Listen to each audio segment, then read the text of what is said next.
How's it going, everybody? Welcome back to the Tip of the Iceberg podcast. I'm your host, as always, Quinn Capitula. Shout out to the Icy Originals, the Icy OGs. Now, today, let's get right into it. There's something really specific that I want to talk about, a concept as a business owner that's going to be really important and is probably contradictory to what you've heard from your time in the online coaching space that can set you apart from the people who do not succeed, who do not grow a business, who do not actually live the life they set out to when they decided to take the leap and become an online coach or business owner. So if that sounds interesting, let's dive into it. Now, I know I've talked about this on previous episodes. However, only 5% of entrepreneurs ever earn 5 figures plus in their business. Ever. Not consistently, one time. That's 1 out of 20, right? And if you've been in the game long enough, you know that that's pretty accurate. You know how many business owners just continue to really just recycle, and how many, like 7 out of 10 businesses, I think, end in the first year or 18 months. Like there's a lot of stats out there just proving that as easy as it may seem to grow a business, it's not, okay? And here's one of the things that really can differentiate you from the pack to make it much more likely that you become one of those top 5% entrepreneurs.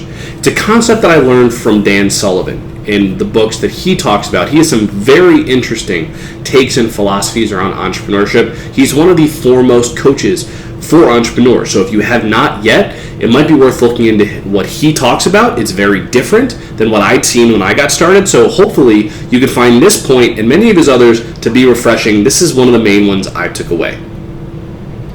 You always want to be the buyer. You don't want to sell, ever. Think about it. In the situation where there is a buyer and a seller, who has the leverage there? Who has the power? For some reason, we were tricked as entrepreneurs into thinking that the sellers have power. They have no power. The buyer can just simply say no and walk away, no matter how many times you hit them with sales objections, make them feel like garbage, how many follow-up messages you send, whatever it ends up looking like. If you're trying to sell, if your biggest problem is selling, if all you're concerned about as an online coach is, I get so many objections, why would someone object to something? Probably because they're sold something they don't want to be sold, right? That means they're the buyer. Okay, and I know technically it's like, oh, but they're always going to be the buyer. Can you think about it in a different way? As opposed to you selling to somebody, can you be choosing whether or not you want to work with them?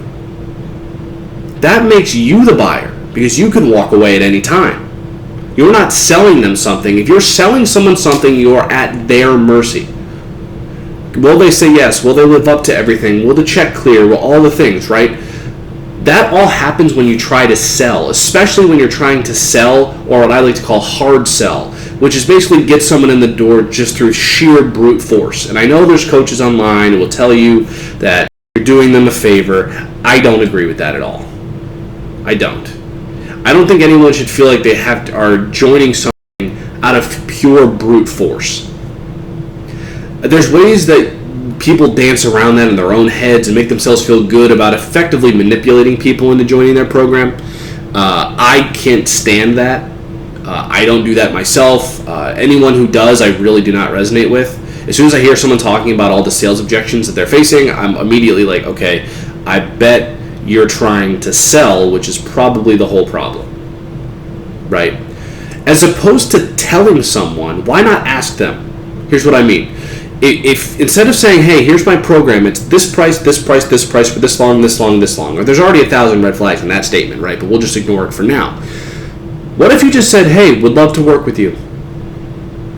If you're open to it, how can we make that happen?